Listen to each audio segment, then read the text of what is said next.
Forum podcast is back for a special episode because, Brent, normally we're on every fortnight, but we are back-to-back weeks because there's been so much happening in the real estate sphere in the last 7 days. My goodness, it's like every week there is a change in policy. And I'm not just talking a micro change, huge, impactful changes to the way that people can buy a property. Brent, how's your week been? Yeah, pretty good, man. It's every morning you wake up, you go online and check the news and stuff, and there's always a change with I feel like everything is just politics at the moment. Yes. And obviously leading up to an election, that's obviously what it's going to be. But the reason we're back for a special episode is because our guest, we've tried to go liaise with each other to book it in, and we've finally got him here in the studio. He's got a cult following of over 100,000 followers on Instagram. He's a popular dude. And it's with property investors and the ladies, I hear. well, he's got a wedding ring on, so well, hopefully not. But he's going to be awesome because he sees, a lot of investors. That's his main job, is to help people buy a house, and we help people sell houses. So it'd be good to pick his brain, see what all the investors are doing as well, if they've really pulled back from buying in Melbourne, and where he's going to be looking to buy for investors now as well. If it's in Australia, maybe somewhere else, who knows? So the huge policy change that came in 7 days ago essentially was that self-managed super funds, the government has said, well, to help get royal assent for the legislation, to get it passed through the upper house, they said, all right, guys, well, Mr. and Mrs. Green, we're going to give you this extra bit of legislation to help it get passed through. No more borrowing through your self-managed super fund to buy a residential house after 45 days. So what I've found, it's been like a bit of a cyclone where, it's been a tumultuous couple of months with all these changes, and the market really has suppressed. And yet now we're in like the eye of the storm where you can see blue skies. It's like this picture-perfect world, very calm, very surreal, and all of a sudden buyers, investors are back buying again for that 45 days. I feel like once that 45 days is over, it might go back to being quite tumultuous, as a cyclone would be. But we're in a really good little period at the moment, Brent, where there's heaps of investors and all the buyers agents, and we'll chat to Frank shortly, all the buyers agents that had gone quiet for a while of like, give me something, get me something now. Are you finding that now? Well, we've gone into a little bit of a hiatus, mate. So if I can't say yes or no, because I'd be bullshitting. Oh, yeah, because you're unemployed. Yeah, pretty much unemployed for the next couple of weeks. But we've got some coming on, so hopefully we get our listeners online. For those that weren't listening last week, Brent has made the huge, auspicious move to go out on his own and open up his own company called Day House. And it's officially trading? Yeah, so we've got a couple of listings in our pocket at the moment, and we've got a few more coming up as well. So, but they're all over the shop, man. Like Pakenham, the Gerties. Get out of Piney off. Bay, man. Like get stuffed out of my territory. They're everywhere. Cranbourne. We've got them coming up everywhere, which is good. Why would you say Pakenham as your first off one? Yeah, I know. Told you we're not friends. All right, so for anyone that's like thinking about making the move out to do their own thing, how's it been in the first few weeks? Is it what you expected? Yeah, it has. Like I've prepared myself for the worst and hope for the best, and nothing bad's happened. But I'm very, I understand that I'm very early on in the piece of it, so I'm expecting bad things to happen. But it's the one thing I see, man. Everyone just tries to make you shit scared. So if I listen to people, man, I'd literally would still be doing what I'm doing. And I find a lot of people with opinions and a lot of people in their like above, like the older generation, they're very like scared about it and stuff like that. And I'm just like, well, you got to back yourself, man, because all these companies around, the Ray Whites of the world, the O'Brien of the world, Barry Plant, they've all come from an idea like maybe I've had. So at the end of the day, I'm going to back myself in, mate, and do everything I can to make it succeed. And, who cares if it fails? But, yeah, I think it's going to go pretty good. I don't think it will fail, mate. I think you're pretty good at what you do, and I think you've done a lot of research. I reckon you'll be sweet. I am intrigued. So you've got a triple-story office. Yep. I saw on your Instagram story that it's going to have a gym and a sauna. Yeah, it's already up there. Gym and sauna's already up. That's the first one we put in there. Really? What's the need for a gym and a sauna? I don't know. Like I've got a coach, so he's pretty strict on me with when I train and stuff. So I just didn't want to get in that rhythm of being too busy at work. And I can sit in a sauna, man. I can make calls. So I'm like, why not kill two birds with one stone? Sit in the sauna, get a sweat up, get a treadmill up there as well. So, we can train and work at the same time. And it makes it comfortable for people in a workplace, I suppose. Like, I don't want my office to be like you're going into work. Yeah, it's cool. Do you know what I mean? Maybe it won't work, but at the end of the day, I'll give it a red hot crack and make it as comfortable as possible for people. You should name the sauna the Sweat and Sell. Sauna house. Sweat and Sell, so you can sweat and sell at the same time. We'll do. Craig wants to do the podcast there one week. So In a sauna? no, no, at the office. No, let's do it in a sauna. I'm actually okay with that. But no, it's cool, man. We've got the interior design. What's it called? Proposal stuff's coming through this Nice, afternoon. So yeah, Cool. And then we'll have a grand opening. So maybe we'll do the podcast there. Actually, that's a bloody good idea. Do I get an invite? Yeah, 100%. I've got to have heaps of agents there. It's my Right, recruiting plan. heaps of agents. I got a question about traditional marketing methods in real estate. Do you think letterbox drops still work? 100%. I'm about to order 10,000 and then probably another 10,000 next week. How do you know they work? Because we get calls from them. Do you? Yeah, flat out. And so someone says, hey, I saw your face in my letterbox. I want you to sell my house. The one I'm closing today, and this is no word of a lie, I said to him, how'd you get my details? And I've been chasing him for quite some time now. He said, you letterbox drop in my letterbox. So when you said you've been chasing him, so you've got his details already? Yeah, I went out to the listing a while ago. Okay, so wouldn't it just be because of the relationship you've already got? No, sorry, when I first met him. Oh, you first Yeah. met him, beg your pardon. Yeah. So you reckon that still works? 100%, man. So in a world where you dominate on social media and one that is forever moving towards tech-heavy solutions, AI, you think that letterbox drops, door knocking, that still works? Yeah, 100%. I think especially letterbox dropping, because a lot of the older generation, they go to the letterbox a heap. The younger generation, probably not as much. But if I can cover off both aspects, older generation, new generation, what do you think? No. I haven't done letterbox drops in a long time, and I'm like, well, do I bring it back in? I would, yeah. Oh, yeah? You think so? But don't take advice from me. I do. Yeah. I respect you. But I would, 100%, dude. Because at the end of the day, how much is it? 600. You know the guy who came in the other week, last week? I'm paying him $600 to print 10,000, man. At 300 Khalid. GSM. I don't know. It's a Tronal or something. That's cheap, bro. $600. Who cares? Yeah, Then that's distribute fair them. enough. Yeah. Get some school holiday kids. So if you were starting out, letterbox drops is where you're at? Just Yeah. blanket your patch? Yep. Well, I'm starting that now. My mindset's like I'm day one. Like I'm Day very, one, day house. Yeah. I like that. Yeah. I genuinely mean that, man. Like I'm day one. Like I work like it's day one at the Dude, moment. that's so good. And so for you then, you're basically saying, well, forget everything I've learned. I'm starting as a freshie again. Let's reassess everything from the ground up. So I'm not sitting back and relying on all my call-ins and social media, all the people I know referrals. That's all the listeners I've got at the moment are from there. But during the day-to-day tasks, it's just getting 20 connects like I go over every week. I say to you, letterbox drops, boards in the marketplace, all the basic stuff. And we've got even little shit like getting coffee cards with your business on the back of it, buying the 5th coffee free, 10th coffee free in all of our core areas. And I even went to the cafe on the corner of where our warehouse is and said, give me some coffee cards, I'll pay for the coffees, write my name on the coffee cards, and I'm going to go to the area and say, hey, here's a free coffee on us, introduce ourselves to them, and kind of build more of momentum from people I don't know. I love that. It is July 1. It's the start of the financial year. And for a lot of people, it is a fantastic time to take stock in what you've been doing. Everyone makes goals at the start of the year, right? And for a lot of people, they forget about those goals after 6 weeks. Now is a fantastic time to reassess and go, are those goals still serving you well? And on top of that, are you hitting them? Are you making those goals?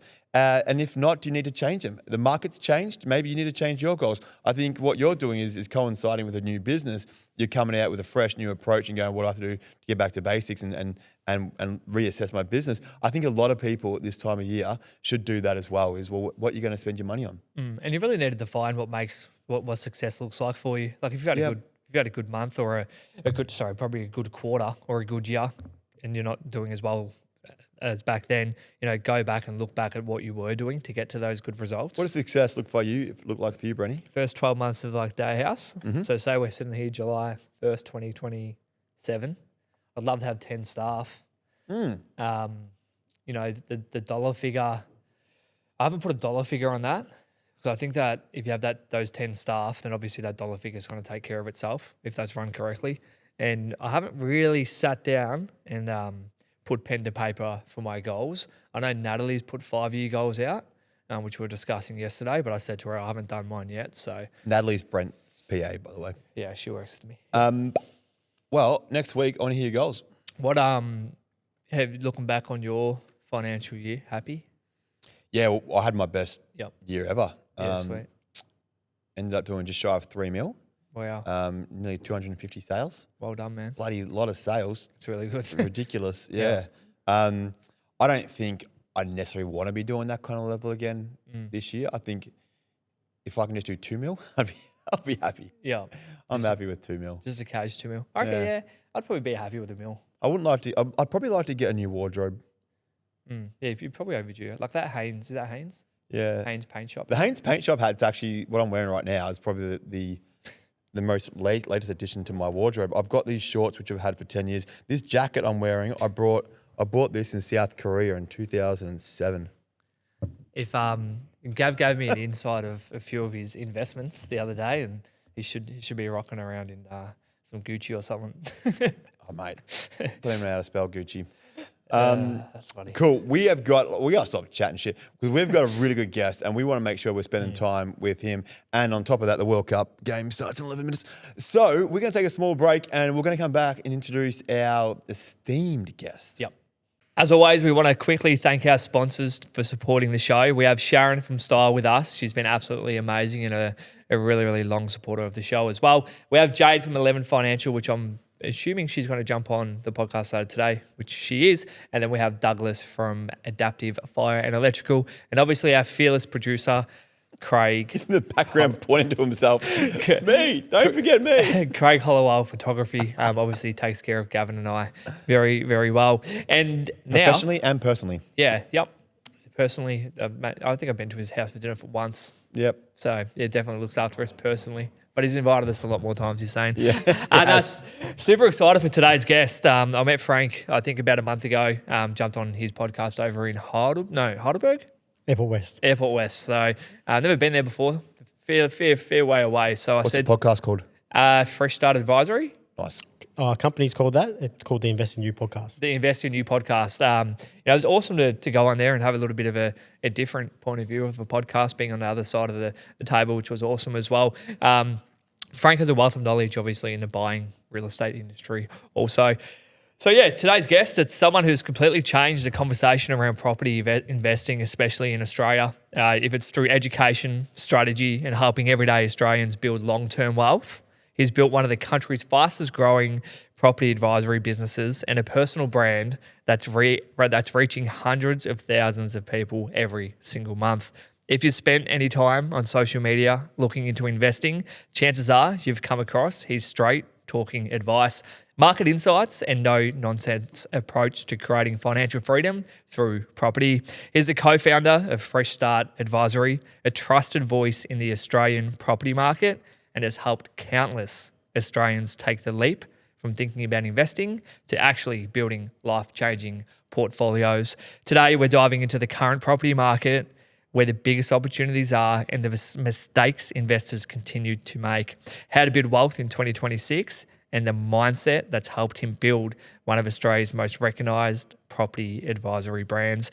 This is going to be packed with value, whether you're buying your first home, looking to invest, or simply want to understand where the Australian property market is heading, because us three probably get that question every day. So, Frank, thanks so much for coming on the podcast, mate. Woo! Thank you. Making me blush. Hey, that's intro. Good. That's good. I was driving on the way here and I was listening to Two Worlds Collide podcast or something, and it made me feel a little bit depressed about what's happening in the world. And I'm like, I'm not listening to this. Like, it's just such bullshit. It's just so negative about everything. It's honest, it's truthful, but I'm like, I don't need to listen to that. And it made me think, I'm going to ask the boys, is the Melbourne market actually going to get better?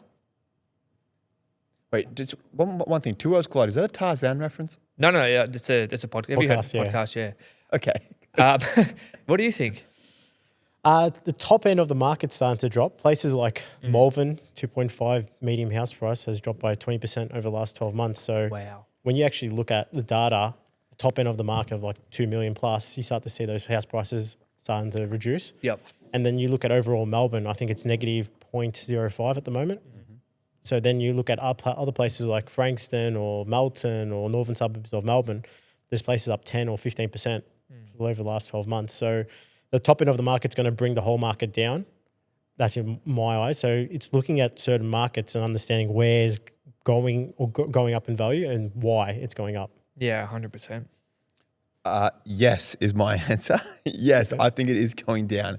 I think the government, like the federal government, haven't exactly been blasé about it. They've been pretty direct. They want to put the handbrake on this market. Now, the crappy thing is that the Melbourne market really hasn't done a lot in the last 4 years comparatively to Perth, Adelaide, Brisbane, etc., which have just booming, like 20% year-on-year price increases.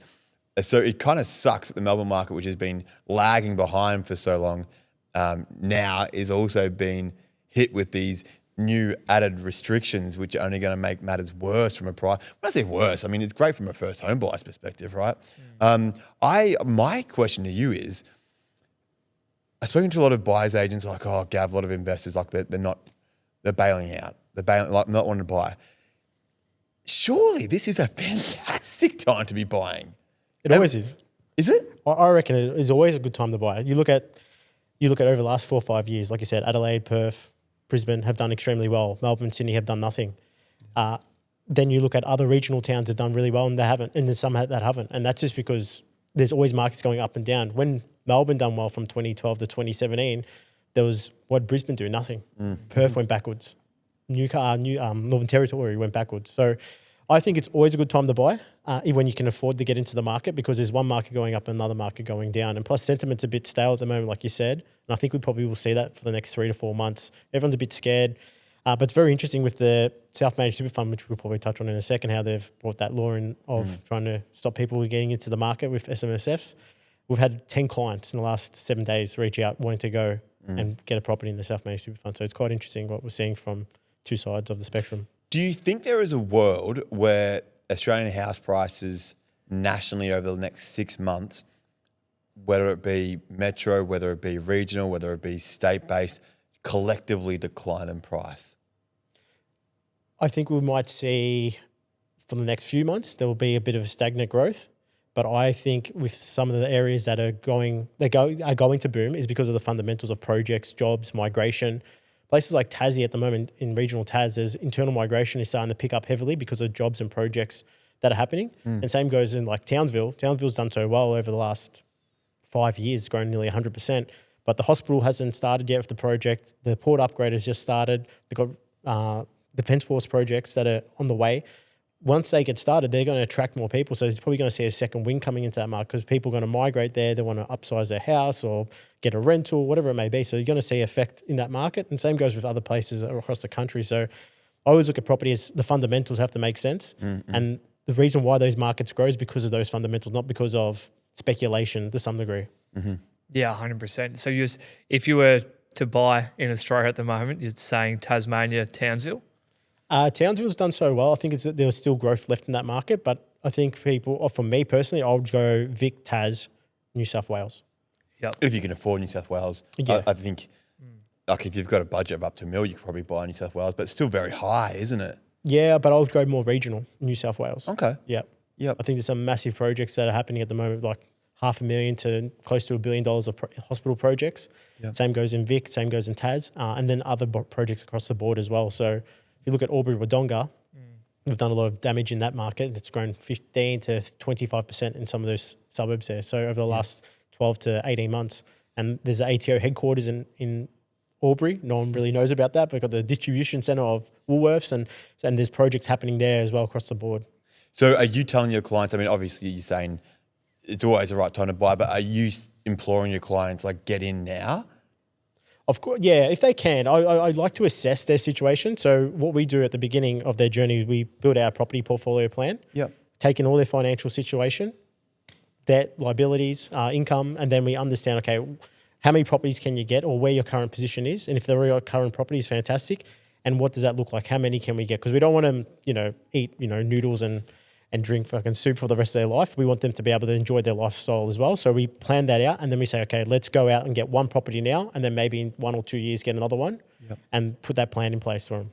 That's epic, man. That's so good. So run us through, like we haven't really had, I think we've had one other buyer's agent on this podcast. What is it that separates then your business from anyone else that can throw a dart at the dartboard and say, invest here? Good question. I think me and Adrian, my business partner, we got burnt by people in the industry. So our core values is make sure that no one else gets burnt from other buyers agents. I want to hear this story. How'd you get burnt? So I signed up. At the time, I was wanting to get into investing, property investing. Didn't know. I was like, okay, I'm going to educate myself. So I going to seminars and reading books. How old were you? This is 2019, so it would have been 26, Yep, 27? nice. Yep. 26, yeah. So I go to this multiple seminars, and at this point in time, I'm like, I've got to pull the pin.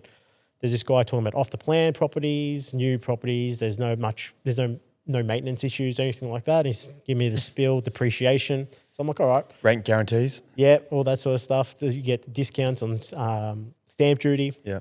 So I'm like, all right, I signed up with him. There was like $2,000 sign up fee. I'm like, okay, awesome. At the time, I was looking at buyer's agent fees of like $12,000, $15,000. I'm like, oh, it's cheap. Let's do this. So buy one off the plan in Oakley, townhouse, like / apartment. And then I buy a second one straight away in Cranbourne, which is a townhouse as well. Settled on that, and that property fell $60,000 below the market valuation where I signed up for. At the time, I didn't even have $60,000. I had enough for the 10% deposit and all the outgoings. Had to call my mum. She had to help me out. I couldn't back out of the contract. I would have lost my 10% and my outgoings. I was like, all right. Anyway, I knew after that, I started doing research. I'm like, I made the worst decision I could possibly make by buying off the plan. And I was like, fuck, what have I done? Held the property, went through that journey. Was lucky enough during that time, I secured another one in Ipswich in Brisbane for $300,000 a house. Nice. That property's worth like $900,000 today. Yeah. That kind of saved me.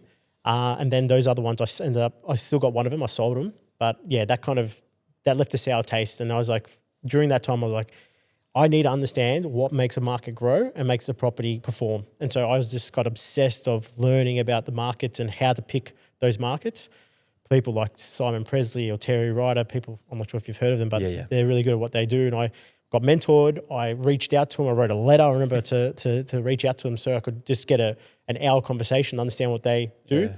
And then from there, I just kept educating myself. And next thing you know, we started investing in these markets, and these markets started performing. And I was like, I think I've cracked the code. And then, I bought properties for my family, my mum, my brother, Adrian's parents, and then we done for friends. And then next thing you know, let's start a business. And we did that, and clients started getting results. And I said, if I can get them results, they're always going to come back. Yeah. And so that's how we started to add value.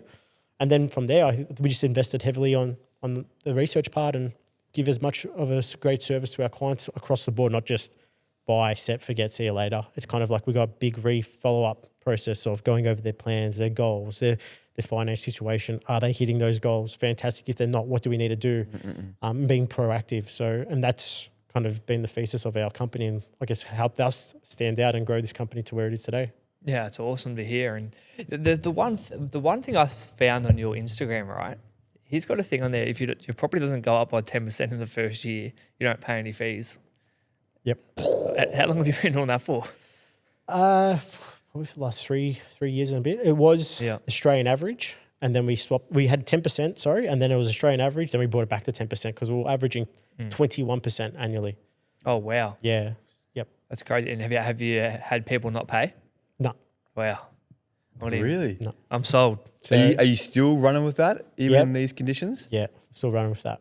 Balls to the wall. Yeah. And we even got a rental guarantee as well. If it doesn't get rented out in the first 30 days, then we'll cover your rent until you get a tenant. Wow. But do you guys set the rent? No, the property manager does. There's conditions. Market conditions. Yeah, market conditions as well. And of course, if they get presented a couple applicants and they don't take them on, that's their discretionary. At market value too. Yeah. There's one advocate that I deal with, and she's so hard to get to buy, man. Like, which is good because she's doing her job right for our clients. But when she buys well. But I reckon I send her maybe 20 houses, she'll buy one. but it's good to see that she's a genuine person and not just thinking about, clipping the check on the way through as well.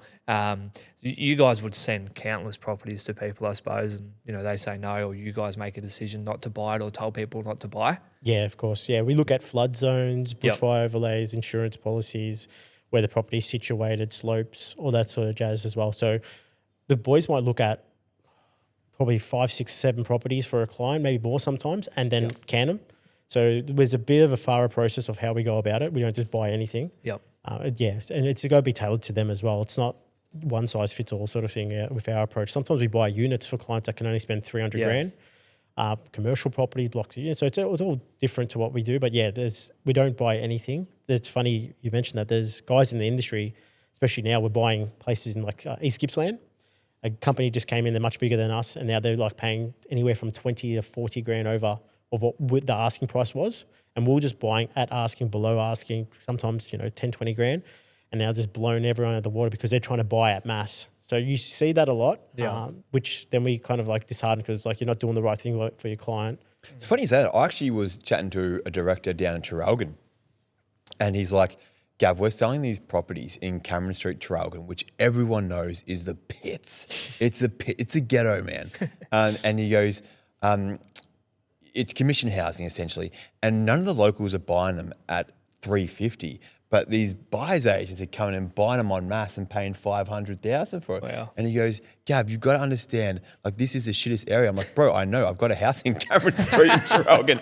And he's like, his face went white. He's like, oh, I didn't mean that. Like, man, don't worry. I know it's a shit house. It's a shit area. But, like, they're coming in and they don't give a shit, man. They're just buying them. And all the locals are like, nah, it's not worth this. So then people that are selling it are expecting these prices, but they're not there. If the investors aren't, these buyers agents that aren't paying like a premium for these properties, the locals are like, fuck, I'm not going to live there. So it's actually interesting that you said that because that's exactly what's happening. Yeah, it's crazy. Would you have you ever bought around this area? Or would you consider it now? Or Yeah, we've considered it. We've considered Melbourne and metro parts of Melbourne for townhouses or houses. Some clients just don't look at they look at the yields. And they go, okay, we're going to spend 700-800 grand on a house, but then it's it's going to rent out for probably $600 a week. And then like it's just the return's not there. yeah, So we look on cash flow as well for them, and so they can scale. Because if you have too many properties that are negative, then you just can't borrow as much. And I feel like as well with regional towns, if you have projects that come into a regional town, they affect that market much more compared to sometimes I guess the metro areas. Because a lot of people, for here in Pakenham, there's probably a lot of people that work around here, but there's also a lot of people that are probably working in Melbourne and driving there, an hour and back. So when you go into a regional hub, it's just like it's all there and everyone's working in there, and it just explodes that market more. And that's why you see some of the best markets at the moment in regional towns. And I'm not pro regional over capital. We do buy places like in Hobart and done a lot of stuff in Perth and stuff. So, but I've always considered it because there's markets at the moment like around here that are doing quite well at the moment compared to if you go inner ring Melbourne, it's absolutely plummeting. Well, you're right about like hospitals and stuff. Like Frankston just had their new hospital open up. Maybe this year? This year, maybe I think it was this year. Like I was lucky enough to buy there at the start of last year, and I didn't really care about the hospital. But you can see now everyone wants to buy around the hospital. Like I went to the hospital the other day because my partner's pregnant, and I'm like, this joint's amazing. Like you can see why capital grows in these areas when you put a product like this. Like it was state of the art. It was so nice. Do you have the D-cell plant coming in Wonthaggi? Yeah. And prices went up 120% in that sleepy town of Wonthaggi. And then as soon as all the workers then bowed out and then the D-cell plant wasn't being used as much because we weren't in a drought, prices then just came back again. Yeah. It's crazy how it fluctuates around that. Cool. I think we're going to go to a small break. Stick around, mate, because we want you to be. We've got our mortgage broker coming on next, and I want you to be part of this questioning here, this grilling that we've got for Jade coming up. But also have a few more questions for you, so stick around. Yeah, I want to talk about self-managed super funds too. Jade, thank you so much for coming on. You weren't on last week. So Jade is our resident mortgage broker, and I felt like the podcast just wasn't a potty without you. I was okay without Brent. When Brent's off on his extravagant holidays, wherever he's going in the world, I'm okay with that. But when you weren't on, I was like, I missed Jade. Deflated. Oh, I missed you guys too. Now, we've got Frankie's a buyer's agent, Jade. I have a question off the top, though, and I'm holding you personally liable. Here we go. Last time we spoke, you were like, oh, yeah, cool. Interest rates, they're not going to do anything for a while. Now they're talking about raising them again. What's going on? Yeah, I was waiting for you to ask this, and I saw an article come out yesterday saying we are looking towards having pre-COVID rates below 2%. The RBA are preparing for a recession.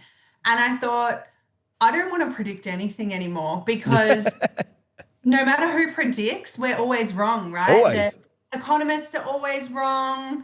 And we can only go off the information we have literally today, and tomorrow could be completely different. So I honestly don't want to predict rates anymore. Remember when Philip Lowe, the former governor of the RBA, came out and said interest rates going to stay on hold for like 3 to 5 years, and then with 18 months, bang, they're up to like record highs. Yes, and look, I would really, really hope that they don't increase them anymore, because I am seeing a lot of people start to feel the pinch now. I'm seeing a lot of people's borrowing capacity substantially lower, especially people in the investment space, because we've already seen let's say 25 to 30% reduction in their borrowing capacity just off the back of negative gearing being scrapped on new purchases. So there's already a lot happening. So I don't think that them having another increase is going to get any kind of result that they're looking for. There needs to be something else that's going to bring down inflation. Now, SMSF has been a hot word, and if you didn't understand what the acronym was a couple of weeks ago, you probably do now. Self-managed super funds. Frank, I'm going to ask you a question. As a buyer's agent, how are you finding this, and are you getting mortgage brokers like Jay to push through SMSF approvals so they can buy something? Yeah, for our clients. But like I said before, I think I had 10 clients this week reach out to start the 10 search. clients. Yeah. Yep. Because I think it's the deadline's the 10th of August. 10th of to August. sign a contract by. So Yep. I'm doing one myself at the moment. So I'm trying to hurry up and get my stuff sorted. So yeah, we're starting to see that have an effect on our investors in a positive way. Is it true it takes 6 months to get it organised or no? No, it didn't take me that long. Well, Jade, how long does it take?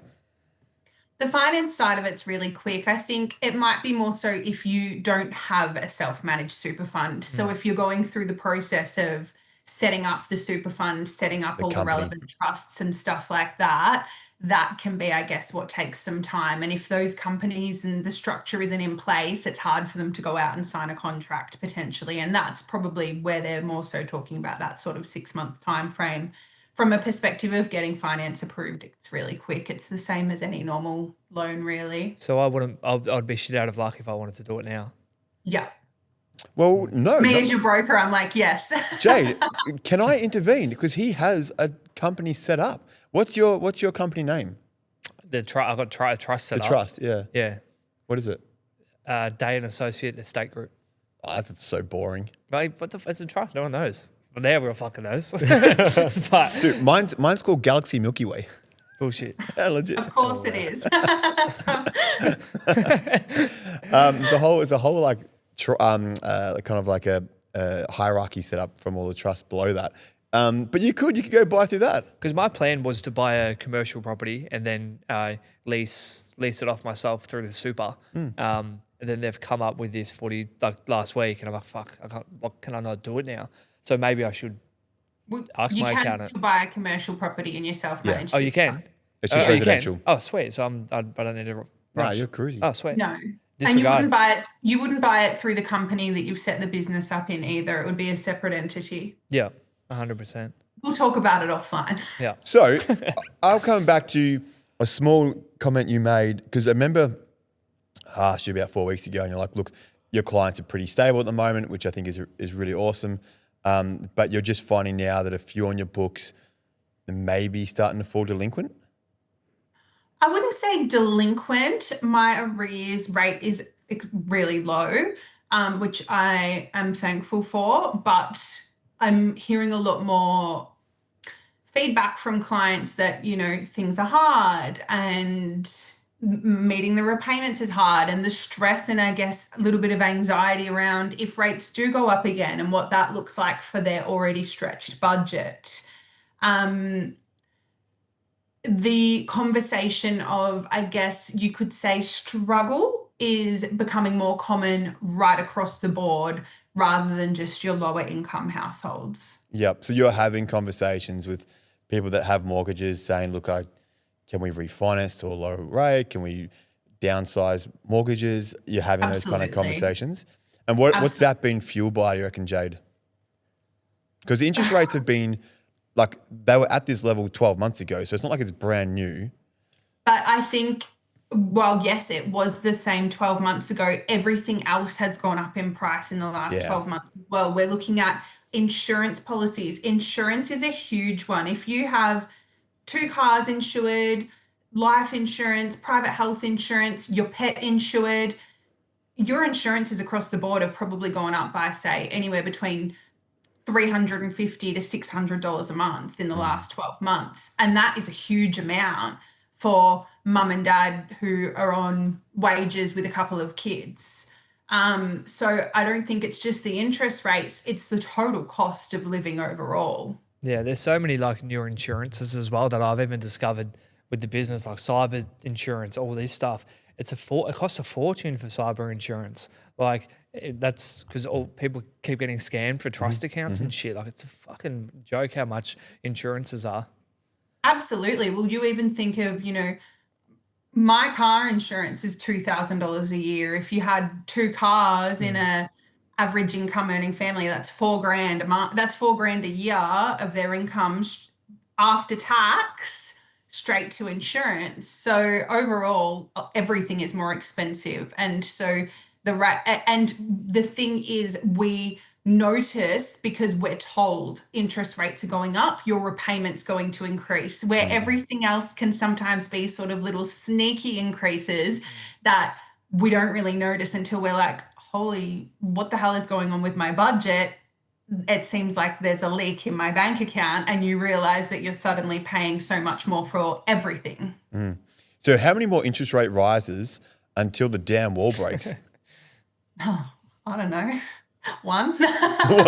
One. It's interesting about the insurance. Like, I have a friend in Florida, and they pay $8,500 US, mind you, which is probably like 13, 14 grand Aussie, for just a standard terrace.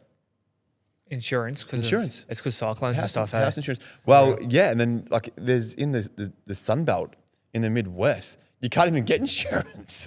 On some houses. It's crazy. So it is super expensive. What are you saying? Like, obviously, Frank, you're probably working in this space as well when you're taking into consideration a lot of caveats or overlays on houses. How are you seeing the insurance play out? A lot of our clients, I think it's around the $1,200 for the year. So it's not too bad. When we were in Queensland or WA, it was like 3,000-4,000. If it was in a flood zone, like 10,000, which of course you don't want to be buying it in. But it does affect your outgoings and your cash flow, especially on an investment. So I guess that's one thing we do factor in as well.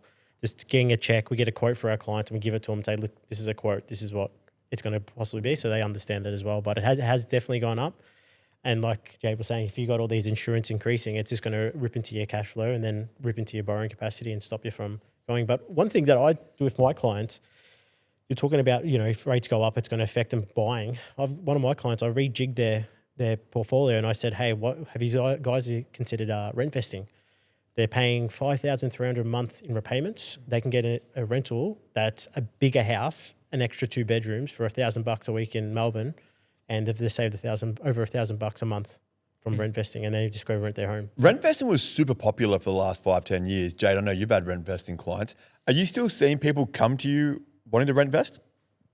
Yeah, it was starting to become quite common with your first time buyers because let's just say you have a first home buyer that's wanting to buy on the Gold Coast. They're not getting anything for under $850,000 to $900,000, and that's something that might be 2-bedroom and run down. And so looking at potentially buying an investment property somewhere a little bit further out or potentially even interstate was their ticket to still be able to get into the property market.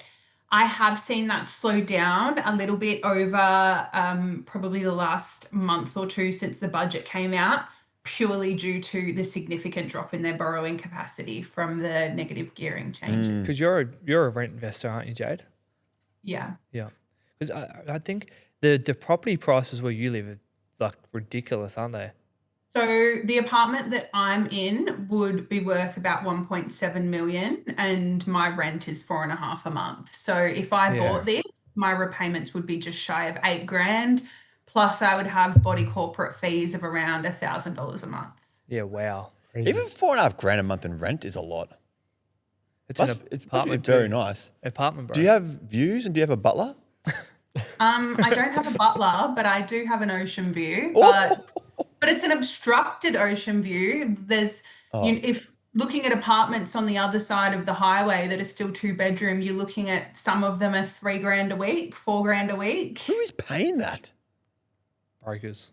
Brokers, Someone is. mortgage brokers. Someone's making money in this room. Where you based, Jade? Palm Beach and the Gold Coast. There you go. She says it with a thumb on the nose. Palm Beach and the Gold No. Coast. The unit market there has just gone crazy. Even in Brizzy, I got a client, they bought a property for 780 grand, a 2-bedroom unit in Milton, in Brizzy, and now it's worth 1.2. Brizzy's going to keep on going up because of the Olympics as well, isn't it? I think so, yeah, definitely. It's gonna spur it. Yeah. So, age-old question: apartment, yay or nay? I always say nay, but I'm Nay? biased. You're biased. What do you say? I mean, you're in an apartment at the moment, Jade. Yay or nay? Apartments, good investments, good houses. Oh, I sorry. think it Good depends, property. I guess, on your long-term investment strategy. For me personally, I wouldn't invest in an apartment.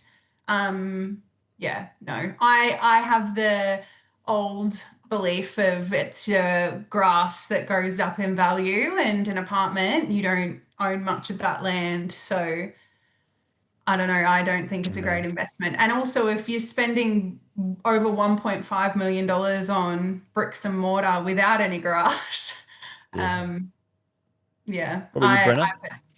No. Nay? Massive no. Why massive nay? I don't know, it's small. Look at the statistics, and especially in Melbourne, like there's heaps in Frankston or Dandenong that we've sold and they've gone down in value, and they've bought them 12 years ago. Like it's crazy. I haven't heard many good stories. Yeah. Crazy. Yeah. I would consider an apartment if there hadn't been so many rules changed around Airbnbs. I think an apartment is a really good option to have for cash flow if you were to rent it out as an Airbnb. But for long-term growth, yeah, probably not. Okay, so you're a yay and a nay. Yeah. Jade is also our resident mortgage broker and also our resident fence sitter. It's only because, Jade, I actually love your insights, and I know we put you on the spot quite a bit, and I actually do take a lot away from what you say, but it's so hard to predict. So I don't blame you for having those splinters up your ass, because it is so hard to predict at times. It is. And like the conversations that we've had, it's been like, it's going through the roof, we're going to the moon, and then interest rates come in, like, where did that come from? So I don't blame you for having that kind of outlook, and it's tough. And to be honest, the only reason I grill you is because I'm too chicken to say it. So I get you to say it instead. Yeah. But give us your final comments in terms of financial year. What's going to happen in the 26-27 financial year in terms of property prices, Jade? Property prices, I think we're going to see them drop around, but I think it will only be around 5%, 5 to potentially 10%. Nationally? And Is that nationally? Yep. Yeah. But I think there'll be markets within markets. For example, I don't think we'll see a huge drop out in, say, Cranbourne, Pakenham, where you guys are. But I think the decrease will be more significant in, Brighton and closer to the city, those higher value properties. In regards to interest rates, I don't know if we could call it a prediction or a wish, but I would honestly like to see them on hold for the rest of the year, because I think on hold means that we're heading in the right direction. If there's any significant drops in the interest rates, it's because things have really turned to shit. Yeah. So for it to just stay as it is for the next couple of months, I would be happy. Tell Trump to get his dirty fingers out of Middle East. I think he has, hasn't he? Wow. Kind of, yes and no. Kind of funny. I love watching that whole scenario play out. Jade, thank you very much for joining us. Thank you. Been a pleasure once again. See you in a fortnight. Thank you. Thank you. See ya. Yeah. So we're meant to go to a break, but then Craig, our fearless producer, said, no break. What am I paying you boys for? Get back out there. You got 7 more minutes. Anyway, I actually did want to ask you, Frank, what's your involvement with real estate agents, and what ones do you like working with? Like, what type of real estate agents? Very bad question because I don't deal with anyone anymore, to be honest. You don't? I got my team, my buyers agents. I've got 3 buyers agents. Okay, let me 4 associates. rephrase it then. What is the fascination behind off-market? With advocates. Yeah. I don't know. We're of the view, I don't think off market is as great as what people say it is these days. Okay. Because you can overpay now. 100%. And they just go and they start fishing these prices and they're giving it to their whole list. Sometimes I get an off market deal and I still get attached into the email threads. There's like 50 buyers agents in there. Yeah. So I don't The mini auction. Yeah, I don't rate it. So there's times that it might be beneficial, but you just got to value the property correctly. Like if you don't appraise it right, then you can be overpaying. Yeah. Yeah, because a lot of people send a WhatsApp. You're on the WhatsApp too. And people say strictly off market. I'm like, sometimes I pitch for off market for a client. I say, let's try for higher. If they might want 7, let's go off market for 730. And then it's not worth that, but we give it a red hot crack and then you get offers. And you're like, oh, well, buyer advocates will pay it. So Yeah. take advantage. Especially ones that are unexperienced. Yep. I find that so often they're just overpaying for a property and it's just like, Because they can say to their client, oh, I got this off market. And they use the word secure, by the way. We secured this off market. It sounds glamorous. it does, doesn't it? But maybe in real terms, financially, potentially not as good. Nah, definitely not. So we look at both. You just got to do your DD. It's like you guys as well. You get a property, you don't want to over put it on the market and it sits there stale and you don't sell it, then you have to drop it and it just looks bad. Yep. Yeah, 100%. I've said to my buyers agents that I've worked with in the past, if you don't look at my on-market stuff, I won't send you my off-market stuff. Toxic. Toxic, is it? I feel like it's fair. That is fair, right. Because I actually think that on market, I mean, things have been sitting there for weeks, months. Yeah. And so it's not like, I mean, if you wanted to go in lower and get a good deal, fine, go for it. But why would you ignore it? With negotiation tactic, right? It's been on the market for 49 days, Yeah. for example. Exactly. I'm going to offer you from the start, probably under the asking price if I was an advocate. Yeah. But how do you know with off market? Like it could have been off market for 3 months, but you don't know. Yeah, correct. Do you guys like dealing with buyers agents? Love them. Yeah, like the one Yeah, love I them. mentioned before, like I deal with her all the time. I don't really have a relationship with any other ones, to be honest with you, because she's upfront and if she doesn't was it run me up the garden path? Is that the right saying? Yeah, we'll go with it. Yeah, she just tells me no. Like, oh, fucking no again, no. But when she's yes, I'm like, well, ka-ching. Yeah. She'll buy it. I love it. Yep, absolutely do. Especially the volume that we're doing. I have 2 personal assistants that just work with buyers and buyers agents. We actually went up to Sydney 6 weeks ago and we met with 6 buyers agents. And we literally have a folder of all the stuff that we've got off market and a folder with all the stuff we've got on market. And we're like, what do you guys want? And they've got, lists of clients and like, we'll take that, we'll take that, we'll take that, we'll take that. Fantastic. It's like going shopping. Awesome. Yeah, I bloody love it. Yeah. Like honestly, we cleared so many properties just by doing that. And it literally was like just walking into a Woolworths or a Coles and just taking them this off the shelf, this off the shelf, this off the shelf. Shell and peas. Yeah, 100%. So I love it, Frank. And from a personal perspective, I'm happy to come out to Airport West and do the same thing with you. 100%. I don't know where Airport West is. I'm assuming it's out near Tullamarine. Yeah, right next to it. Yeah, perfect. Oh, Yeah. Next time I go into state, I'll come pop by. past. Yeah, I'll swing by, say hello. Head in there. So most of your buyers, are they investors at the moment or are you seeing a bit of a mixture? Massive drop in investors, except for the last week. But I actually had the numbers. What were they? It was we had 60 over, 120 or something, man. Yeah, we had over 200 attendees that are open for inspections over a 3.5 week period, and less than 10 of those were investors.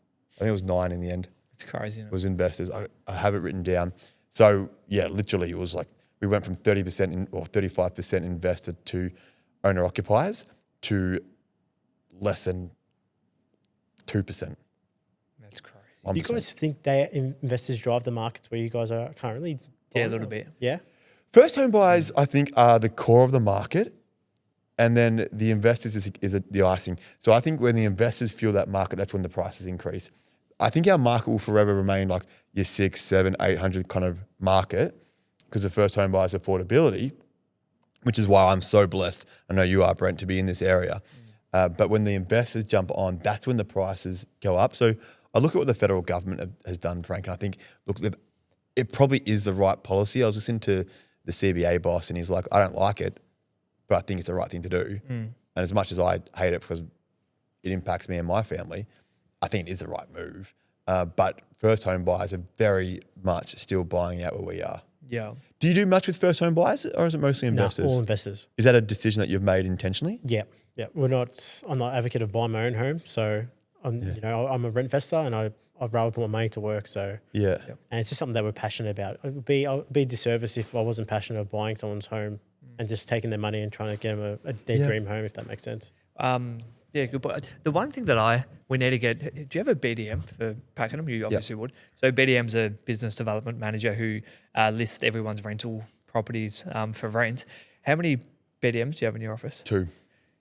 We should get them on the podcast, because I think that job at the moment would be very, very stressful and hard, because there's not a lot of investors out there, and all the investors that they come across will be shopping around agencies, and because there's such minimal investors, everyone will be gouging prices. Yes and no, but there's still a very strong contingent of investors that are currently holding property. That's what I mean, yeah. But they would be shopping around and on fees. Possibly. I mean, Why haven't depends you on the talked to 'em? service, I guess. Yeah, maybe. Yeah. Anyway, Frank, thank you so much for joining us, man. It's been an absolute pleasure having you on the potty, our potty. I've got to start listening to yours. In fact, in general, No, I you have to won't. start listening to more. I will. won't. I promise you, by the time I come to Airport West in 4 weeks' time, I'll listen to one of your podcasts. And ours? No, I'm not listening to ours. But I'm here. I don't need to re-listen We've to my already own listened. voice. I'll hold you accountable then. All right, done. right. Look, thank you so much, man. And if you are an investor that's jumping on this, or not, potentially just someone that wants a bit more information because they're thinking about it, then certainly reach out to Frank. Name of the company again? Fresh Start Advisory. Instagram handle? Fresh Start _advisory. Yeah. Hit him up. And if you've got any questions, he's very knowledgeable, and you just jump on his reels and you can see it for yourself. But thank you so much, dude, for jumping on. Thanks for having brother. me. I Cheers, appreciate man. it. Thank you.